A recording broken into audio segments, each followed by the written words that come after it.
With the Second World War, nursing entered a new period.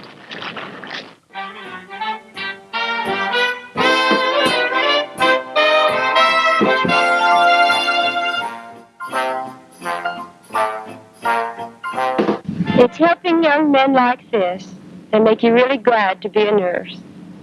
You young women can be a part of this and help release graduate registered nurses for military duty. Through the United States Public Health Service, your government offers nurse education scholarships. You can enlist now if you qualify in the Cadet Nurse Corps.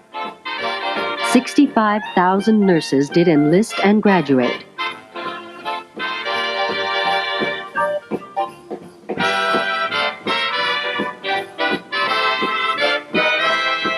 New positions like the nurse's aide and the practical nurse emerged during the war. If you segment nursing's history, it gets segmented by major social and intellectual upheavals.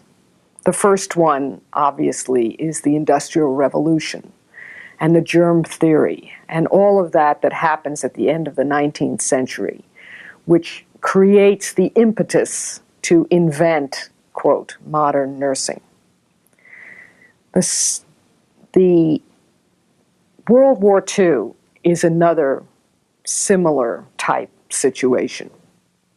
Blood transfusions, trauma care, triage, rehabilitation after terrible injuries, battlefield surgeries, and the techniques that were discovered because of the war changed science, changed medicine, changed nursing forever.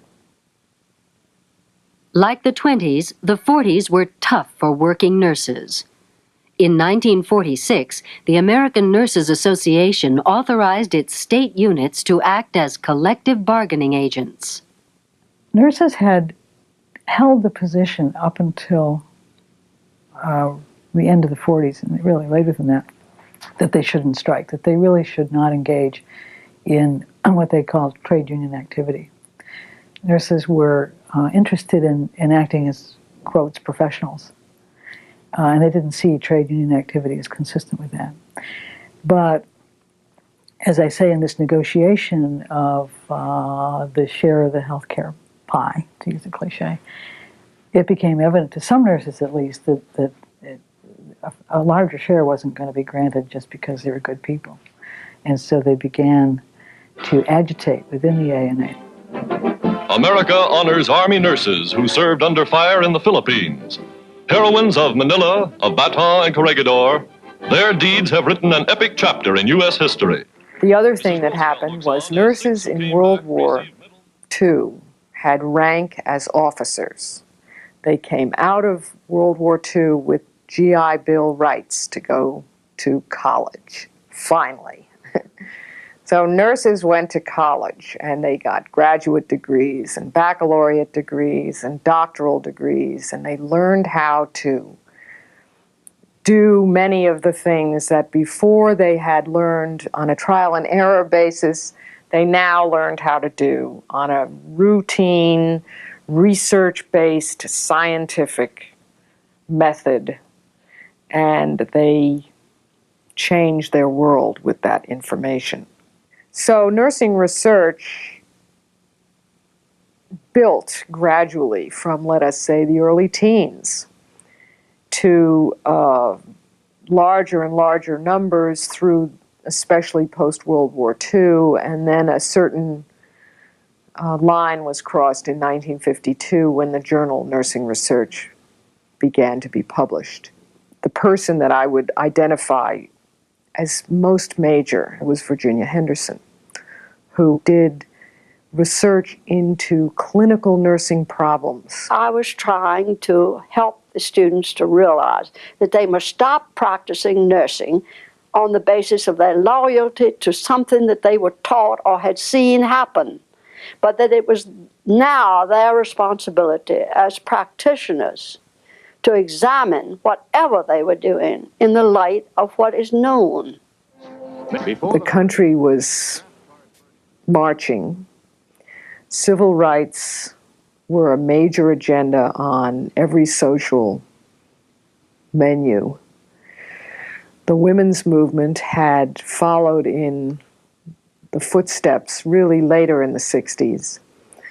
I went to my first women's group meeting up in Cambridge, Massachusetts, I think, in 1968, after Bobby Kennedy had been shot and Martin Luther King had been killed and Vietnam was a mess. And we all knew we had to do something. In the 1960s and 70s, nursing developed a political agenda that included parity with medical practice and more autonomy to meet new healthcare demands. I think anyone who was in the home or out of the hospital had a certain degree of autonomy that was covert rather than overt, because I think that the way they had to follow the doctor's orders and the doctor's rules meant that what was later talked about in the 60s, early 60s, as the doctor-nurse game was being played out. Delivering primary care has a long history in midwifery and the practice of the visiting nurse. The nurse practitioner movement of the 60s continued this tradition. The nurse practitioner, so-called nurse practitioner movement, was a phenomenon of the very late 60s, the turn of the 70s, and it was an outgrowth of a vastly increased demand for access to health care that came out of both the Medicare and Medicaid legislation of 1965 and the Great Society programs of the Johnson administration. And Americans believed they had a right to health care, and there was no way that the healthcare system could accommodate that right without expanding the number of providers, of people who could deliver that care. And so during the 60s, a very large movement towards community care, towards the beginnings of what are now called HMOs, but were called something different than neighborhood health centers, began. At the same time, there was considerable awareness that we did not have physicians prepared to do that kind of medical care. Enter nursing. So the nurse practitioner movement came out of that, and it was a product of a kind of unusual cooperation between medicine and nursing, in which physicians and nurses who were committed to the idea of access and the idea of quality access teamed up to consider what was the appropriate role for medicine, what was the appropriate role for nursing, and how they could be combined in a way that would make more Americans able to have a primary care provider. Today, 20 years later, nobody even thinks twice about including the skills of physical assessment, of taking examinations, of doing the kind of things that were commonly done by a very small segment of nurses. No one thinks twice about the fact that a baccalaureate-prepared nurse must be prepared to do all those things. What began as hospital-based training now extends to doctoral work and well-funded research. Problems remain. Minority nurses still seek full opportunity. Full recognition by society for nursing's contributions is yet to be attained.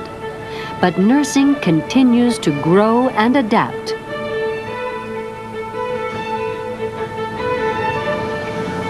Today, hospital care is mostly for the acutely ill. Ask her how she was referred to the clinic. ¿Cómo te supo de esta clínica?